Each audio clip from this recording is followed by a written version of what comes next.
Assalamualaikum warahmatullahi wabarakatuh. Halo semuanya, perkenalkan nama saya Eriska Lusirusdianti dari Universitas Negeri Surabaya, Prodi Pendidikan Matematika. Kali ini saya akan membahas mengenai behaviorisme dan konstruktivisme dalam pandangan matematika. Jadi, behaviorisme seperti yang kita tahu memiliki ciri-ciri yaitu pembelajaran mengikuti pola atau perubahan tingkah laku, sehingga dapat dikatakan bahwa belajar merupakan suatu perubahan tingkah laku. Kemudian, seseorang akan belajar atau mendapatkan pengetahuan jika diberikan stimulus dari luar. Lalu, terdapat respon setelah pemberian stimulus tersebut. Stimulusnya bisa bermacam-macam. Misalnya, operan conditioning dari B.F. Skinner yang menyatakan bahwa jika siswa diberikan suatu stimulus, misalnya siswa diberikan penghargaan ketika siswa menjawab benar saat diberikan pertanyaan oleh guru, maka siswa akan berusaha memberikan jawaban yang benar ketika ditanya oleh guru agar mendapatkan penghargaan tersebut.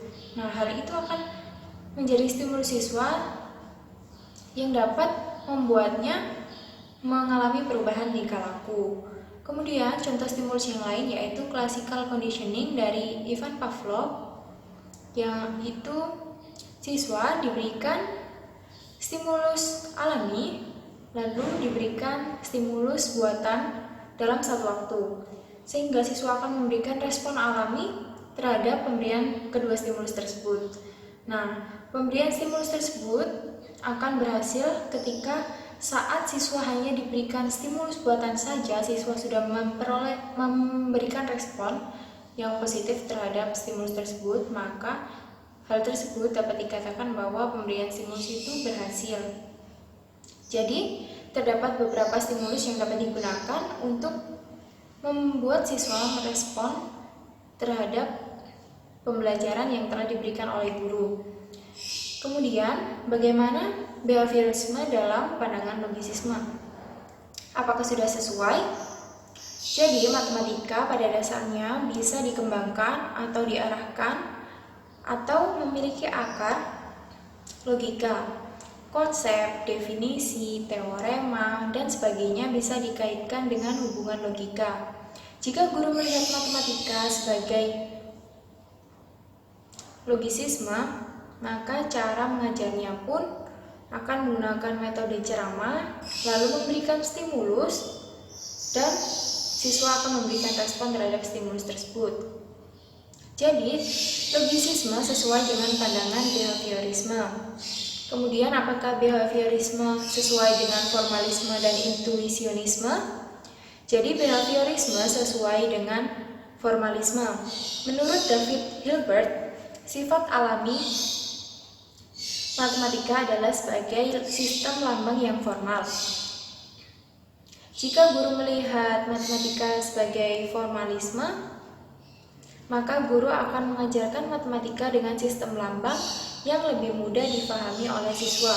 Hal tersebut merupakan sebuah stimulus yang diberikan oleh guru. Kemudian, jika siswa memberikan respon terhadap stimulus tersebut, maka formalisme sesuai dengan pandangan behaviorisme. Behaviorisme tidak sesuai dengan intuisionisme. Hal ini disebabkan karena pandangan matematika adalah sama dengan bagian eksak pemikiran manusia dan tidak pada simbol-simbol di atas kertas, menurut intuisionisme. Jadi, intuisi adalah suatu aktivitas berpikir yang tidak bergantung pada pengalaman. Sedangkan menurut behaviorisme sendiri memiliki ciri-ciri bahwa seseorang akan memiliki pengetahuan baru setelah diberikan stimulus. Stimulus ini bisa dikatakan sebagai pengalaman baru yang diberikan kepada siswa. Jadi, intuisionisme tidak sesuai dengan pandangan behaviorisme. Seperti itu. Lalu, saya akan menjelaskan mengenai konstruktivisme dan hakikat matematika. Konstruktivisme dan kaitannya dengan logisisme, formalisme, dan intuisionisme. Konstruktivisme ini lebih dekat dengan intuisionisme dalam matematika. Dalam pandangan intuisionisme, sangat sesuai dengan konstruktivisme. Aspek konstruktivisme yang radikal maupun pribadi seperti halnya teori Piaget itu akan terpenuhi jika memandang matematika sebagai intuisionisme. Dasar atau prinsip dalam intuisionisme adalah konstruktivisme atau filosofi konstruktivisme. Pengetahuan diperoleh dari konstruksi seseorang atau dirinya sendiri dalam memandang suatu kejadian atau pengetahuan yang diperoleh. Di sisi matematika sendiri, intuisionisme itu tidak berkembang. Kemudian pengertian konstruktivisme dalam pendidikan yaitu masih memungkinkan seolah-olah dikonstruksi. Jadi misalkan ada stimulus, maka siswa akan diarahkan seolah-olah mengkonstruksi suatu pengetahuan tersebut. Berbeda halnya dengan konstruktivisme di intuisionisme. Jadi konsep matematika itu dibuat atau dikonstruksi seolah-olah sebagai suatu permainan biasa tanpa adanya stimulus.